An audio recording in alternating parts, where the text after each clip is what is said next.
আজ গিয়েছিলাম টাঙ্গাইলের সেই ফুচকার মেলায়। অনেক ফুচকার হাট বসে প্রত্যেক দিনই। দেখা গেল এই টাঙ্গাইল ভূতের গলিতে এটা অবস্থিত। প্রচুর ফুচকার দোকান, মানুষ ফুচকা খাওয়ার জন্য ঢল নেমেছে। আমরাও আমার পরিবার নিয়ে গিয়েছিলাম আমার ছেলেকে নিয়ে ফুচকা খাওয়াতে। আমার ছেলের কিন্তু ফুচকাটা খুবই প্রিয় একটি খাবার। আমি কিন্তু ভিডিও করে নিলাম এই সুযোগে। দেখুন মহিলারা ফুচকা খাওয়ার ঢল নেমে গিয়েছে। ফুচকার দোকানে হিড়িক, দেখাই যাচ্ছে না ফুচকার দোকানকে।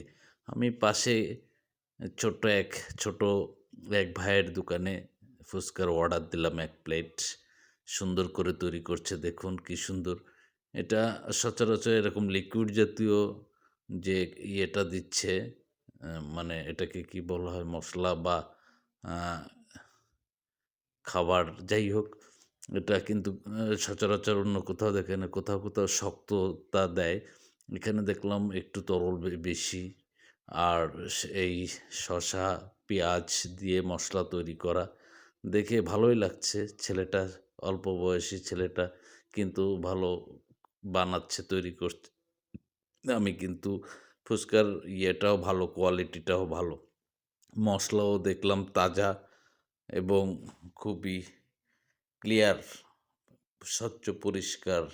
এখানে দেখা যাচ্ছে, দেখেন। আর টকটাও দেখলাম, এটা হলো মরিচ গুঁড়া দিচ্ছে।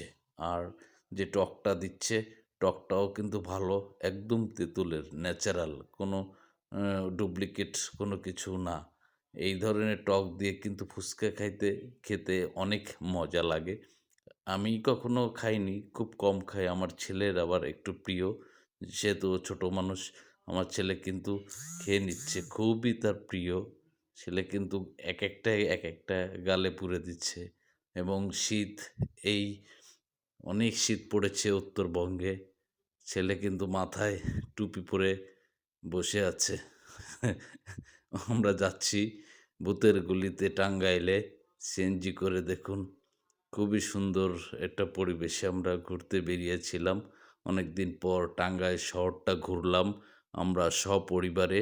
ভালোই লাগলো। টাঙ্গাইল ছোট শহর হলে ছিমছাম, শীতের মধ্যে রোদ নাই, চারিদিকে কুয়াশাচ্ছন্ন দিনের বেলাও।